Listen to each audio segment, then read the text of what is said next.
Welcome to the Northeast Kingdom Tourism Ambassador Program. This video has been designed to orientate you to the Northeast Kingdom Byway. The best way to meet Vermont is to get off the interstate highways and onto our secondary roads. These are the roads that take you through the towns and villages settled when America was young.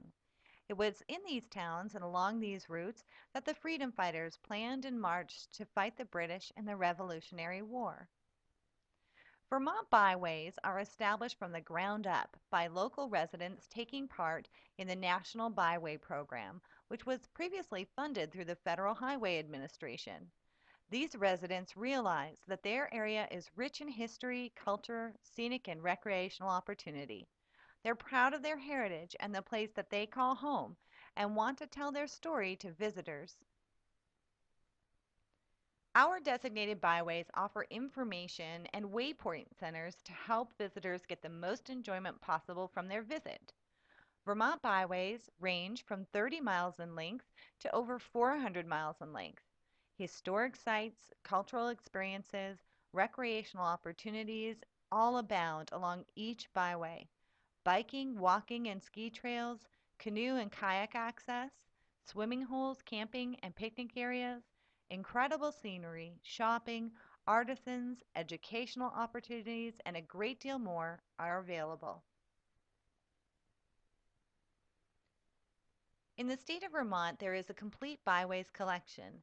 It includes the Northeast Kingdom Byway, the Molly Stark Byway, the Stone Valley Byway, the Mad River Byway, the scenic Route 100 Byway, the Connecticut River Byway, the Green Mountain Byway, the Crossroads of Vermont Byway, the Shires of Vermont Byway, and the Lake Champlain Byway. If you take the time to explore the Northeast Kingdom Byway, you'll be introduced to a region where simplicity overshadows technology, and the tapestry of hills, trees, lakes, and villages provides inspiration for artists, craftspeople, writers, and musicians. A stroll through the galleries, museums, studios, and workshops that can be found along the Byway corridor will reveal the influence of time and tradition on the creative spirit that has taken root here. Along the way, visitors can pursue a variety of traditional adventures, including mountain biking, alpine skiing, snowshoeing, ice climbing, golf, hiking, paddling, cross-country skiing, swimming, fishing, horseback riding, wildlife viewing, and more. Or they can visit area farm stands and farmers markets, which provide an abundance of fresh produce. In Chapter 2, we're going to focus on the route and the communities along the byway. The Northeast Kingdom Byway consists of a main byway corridor that includes the communities of St. Johnsbury, Lyndonville, East and West Burke, Westmore, Charleston, Derby, and Newport at this time. To enhance the visitor's experience, we've also created a collection of side trip itineraries for travelers who may wish to explore more extensively. These side trips are meant to enhance the visitor's experience should they wish to explore them. The side trips, while presented in this training for your consideration, are not part of the Northeast Kingdom Byway, but are rather an amenity resource for travelers. St. Johnsbury was settled by Jonathan Arnold, who built the first frame dwelling in 1787 on what is now known as Arnold Park. It is one of the largest towns in the Northeast Kingdom with a population of over 7,000. The town was organized in 1790 and given its name at the first town meeting. Colonel Ethan Allen suggested the name St. John as a tribute to Hector St. John de Crevecoeur, French consul, experimental farmer, and writer. De Crevecoeur himself suggested that because many places had that name already, this one might be given the name of St. Johnsbury to retain its uniqueness. Thaddeus Fairbanks invented the platform scale in 1830, and after that, his family donated many of the town's public institutions in an effort to provide cultural amenities for workers in the factory. In the late 19th century, the community became a railroad center. St. Johnsbury became the county seat in 1856. The historic district includes commercial buildings, museums, a railroad station, and a number of residential buildings.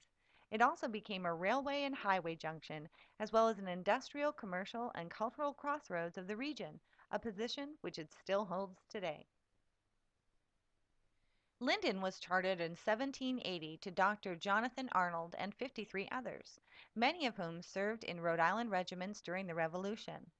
The town is named for Josiah Linden Arnold, the doctor's oldest son, who was 15 at the time the town was chartered.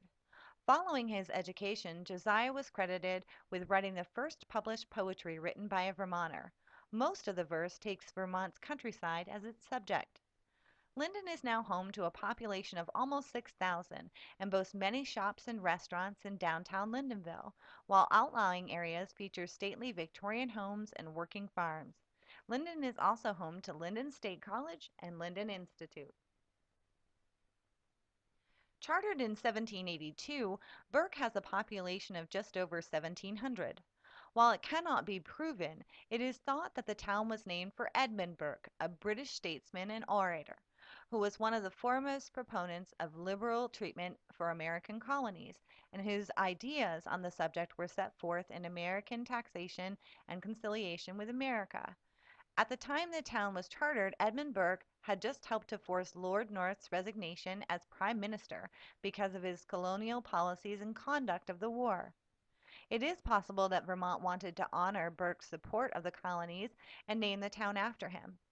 Today, Burke is comprised of East and West Burke and is known for robust farmlands as well as year-round recreational trails.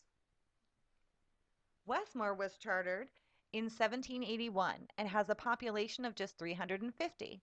Originally, the town was named Westford, but was renamed since there was already a town of that name in the county. Hilly, even mountainous, Westmore never attracted many settlers, with 1880 being the biggest census year with 485 residents. Today, the town is most noted for the presence of the stunning glacially carved Lake Willoughby, often referred to as the Lucerne of America. Charleston was chartered in 1780 and has a population of just over 1,000. The original name of the town was Navy, given by Commodore Abraham Whipple of Rhode Island. In 1825, the town's name was changed by the Vermont legislature from Navy to Charleston.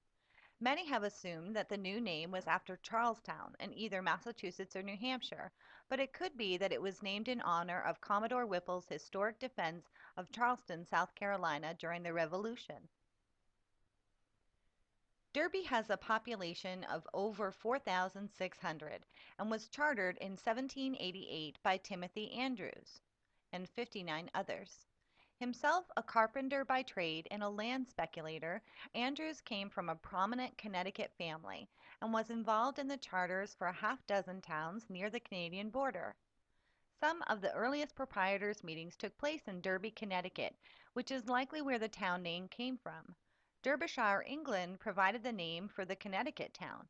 An authority on English place names says Derby originally meant homestead frequented by wild animals. In 1753, the Abenakis brought the ransomed John Stark down Lake Memphremagog and came ashore where Newport is now. Founded officially in 1793, the city of Newport, Vermont, sits on the east shore of Lake Memphremagog, a 27-mile-long lake that straddles the U.S. and Canadian border. Newport is the only city in the Northeast Kingdom with a population of over 5,000. In 1917, it was incorporated by the legislature from parts of Newport Town and Derby, with the former village of Newport remaining as the nucleus of the city.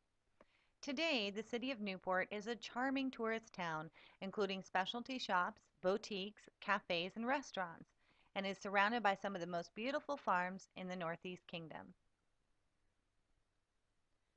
The Northeast Kingdom Byway offers endless recreational opportunities throughout the seasons, notable dining and lodging facilities, quintessential Vermont villages resplendent with classic architecture, enduring farmland, and a rich diversity of art, unique shops, entertainment, and event venues all year long.